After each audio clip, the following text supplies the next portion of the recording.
trust me, if the government wants to get every farmer a tractor to work, it is possible. I like the angle. You brought up the OCNR, angle. Yes, you see every now and then the government comes to tell you they've dispatched about 20, 50 vehicles to the police officers. They've dispatched about the political side. You see hundreds of cars, especially Sienna, with the logo and their faces all over. You can do these things for your farmers. You can give them access to affordable seeds for their planting season. You can give them proper machines to work. They would be happy. They would vote you again and again. This is Souq Business landscape. Now, the CPPE, they've urged the federal government to implement National Farm Price Stabilisation Framework. The Center for the Promotion of Private Enterprises has called on the federal government to establish a rules-based National Farm Price Stabilisation Framework to shield Nigerian farmers from recurring price shocks and income losses. Now, the proposal aims to create predictable and fair pricing for agricultural produce and support sustainable farming and rural livelihoods. This has been long coming. Not yet, though. Now, the call was made in a statement signed on Sunday by the CPPE Chief Executive Officer, Dr. Muda Yusuf. He said farmers currently face exposure to import-induced price crashes. They also are exposed to seasonal glut, exposed to distressed sales, which undermine income stability and discourage investment in that particular sector. Now, he is urging that the absence of structured mechanism hampers the broader agricultural value chain, affecting processing, storage, and market development. Now, analysts are warning and noting that a transparent rule-based stabilization system could incentivize local production, enhance food security, and reduce vulnerability to global price swings while promoting long-term economic growth in Nigeria's agricultural sector. For a very long time, we have seen a lot of board meetings upon board meetings, secretariat meeting upon seminars. But it's very difficult for us to see this translation from the board meeting to the farm, from the board meeting to the house of Yusuf, somewhere in Sokoto, from the board meeting to the local government chairman whose job it is to hold Ada in Ebonyi or hold Kule in Akute and get these policies working for them. How can we start breaking these issues? This is not a good policy. We are paying attention to the wrong thing. Mm-hmm. So if the global prices of food is cheaper than yours, then there's a problem. You fix the problem. The problem is for us to be able to produce at a price that can compete anywhere globally. So, but when you say that the price that can compete, or the price is even lower than what they're producing, exactly, that can compete. That's what I mean. That can compete. Competing is having an advantage. So that is what we should focus on. All our Greek institute, research institutes, what are they doing? All the money that we are budgeting for agriculture, how does it translate to mechanized farming for us? How does it translate to training? How does it translate to fertilizer and other things that can help our yield, that can give us competitive advantage? When you say that we should stabilize price, what it simply means is that bag of rice is 100 naira at the time that we are planting. Government keep it at that price. By the time we have it, so we can sell at that price. And then what does that mean for me and you? It means when we are able to buy a bag of rice now for 45,000 naira, government should freeze it at 100,000. That's simply what it means. We cannot continue to do policies that only favor a few part of the society and not favor everybody. How about you work on how we can have improved yield, bumper yield, the farmer make money and the people can buy cheaper food? How about we work on that? We have 45%, 50% of our arable land are uncultivated because we don't have enough people that will carry hoe and cutlass. How about we deploy tractors? Governors will come out, they will buy 200 tractors and they will take pictures. And leave it in the government house. And leave it in the government house. Even the 200 tractors are not deployed. But let's look at it. Epe alone as a local government, 200 tractors is not enough, because you can't say it's only 200 farmers that are in Epe. So a tractor should be able to go for it, just like average citizen have a car. That is how important the tractor should be for the farmer. They should have it. Every farmer should have a tractor, should have all their mechanized equipment. That's for large-scale farmers.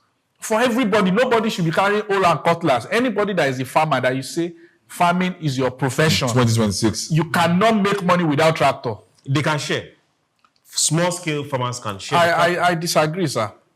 If you if you say again, if you are not doing farming in your backyard, if you say your profession is farming, you should have a tractor. You should have a tractor. You own one. You should own one. You should have a tractor, or you should have access to a tractor. You should have one at this time. At this time. At this time, you should have one. The tractors. Let's also look at cost. Let's look at cost. How much is tractor now? So it depends on the tractor. Yes, It depends what on the tractor is average price. pulling. On average price. It's well over 20 million. Exactly. Every farmer should have one. I'll tell you why. Across this country, Sienna buses are shared to political patronage.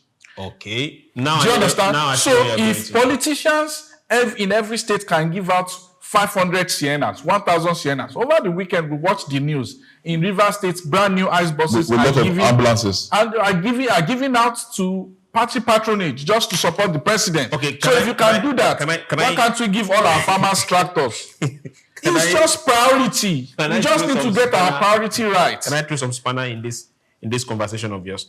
Okay, now talking about the Sienna buses and the ambulances, is the tractor going to bring votes? Yes, it's going to bring votes. It's going to bring. Yeah, it's going to definitely now. It's Definitely. definitely going Because to bring see, votes. the truth is, How many votes? No. Let me tell you, Mr. Chooks. Let's break it down. We just need. So educators, let them Yeah, know. we just Let need- the- we let just the- let need the to- distributors of the Sienna buses get to know. Yes, we just need to get our priorities right. Okay. Now, food prices are crashing, and every member of the ruling party comes on TV to brag about how much food prices are crashing.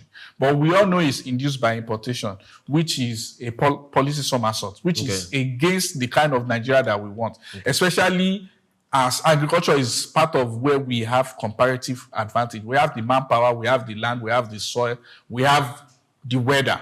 So we have no business importing food. But hey, that is what we've resorted to doing. But the politicians is able to go to the TV to brag about that. How about we deploy some of this money into farming so that the food prices can crash naturally, domestically, which means there will be so much job. Imagine if this food dependency and these prices is coming from the productivity of our farmer. It means everybody in my village is directly or indirectly engaged in farming, because that is what 70% or 80% of them can do. Is farming. Because if you look again at our literacy percentage, 70% of Nigerians are not educated. So how can you engage them productively if not farming? I need somebody to educate me. So we gloat about poverty eradication in Nigeria, as far as I know it, is improve agriculture, mechanized agriculture. That is the only way we can eradicate poverty, because there goes food sufficiency and there goes employment. That is all how we can completely wipe out our unemployment, and not the Bureau of Statistics 4%, where they say, oh, even if you are engaged once in a month, you are unemployed. No, people can actually be engaged throughout the year with agriculture if we advance our agriculture to global standards. Just to add to what Amina said, it's not enough to just sit down. Every now and then, trust me, we have a lot of conferences on agricultural, in the agricultural sector. We're trying to, this private company is partnering with this particular local government or this state to see what they can do. They create an harmonized policy. But policies are just paperwork.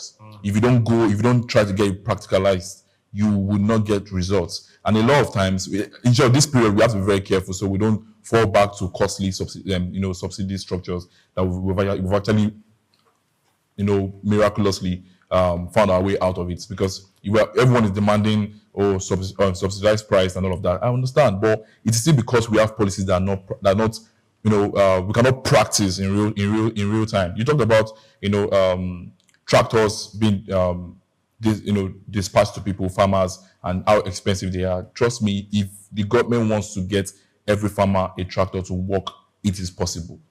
I like the angle.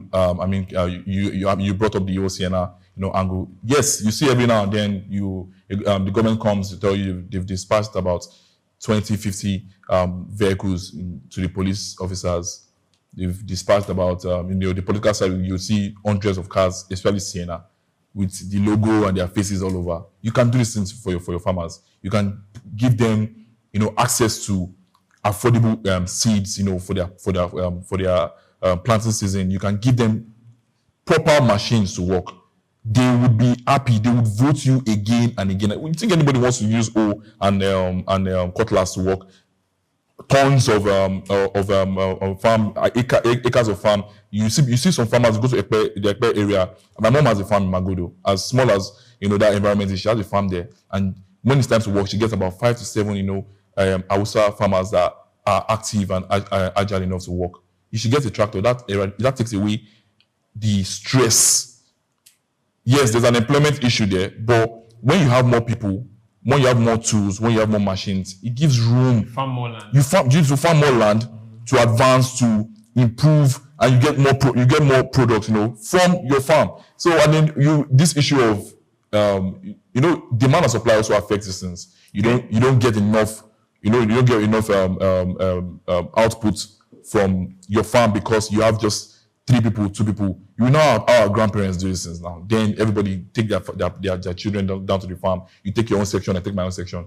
Get a tractor in there. Get 2 tractors in there and see what comes out of the place. So it's very important that we just don't sit down in conference halls, in seminars, talking about policies. How does it affect the people? No, these are ChatGPT, created documents. Let's go into the farm. What do you want? What do you need? If we give you this tractor, how many tons of yam can you bring? How many can you produce for us? It's practical. The only way I want government to intervene in prices is when the supply is so much because of our improved productivity.